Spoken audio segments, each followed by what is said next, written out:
disappointment is one of the hardest things for humans to manage on their own. Why do you think that is? I think it's because it comes with the cortisol crash, or the cortisol spike, rather, of shame. Shame is the emotion that creates the greatest flow of cortisol, which we all know is our stress hormone, in humans. So it's like we're trying to manage, these shame hits by trying to avoid disappointment.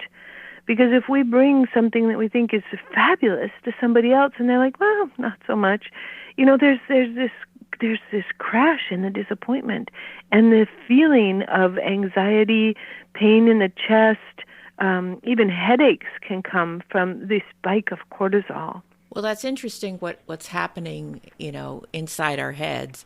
But there's probably some listeners out there that are saying, oh, come on, buckle up, buttercup, grow a thicker skin, stop being such a snowflake. How do you answer them?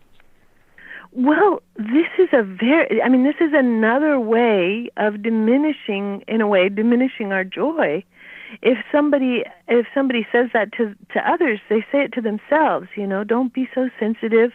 But telling ourselves, don't be so sensitive, buck up, actually doesn't lead to best work.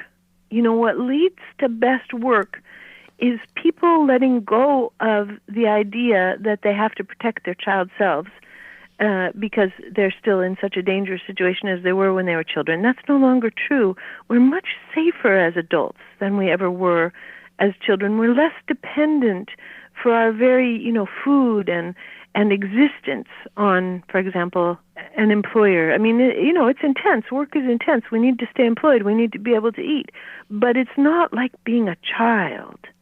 So when we start to see that there's a difference between the child's tender heart that we had and our adult tender heart, which can be protected, but we can still do our best work, then we start to breathe more easily.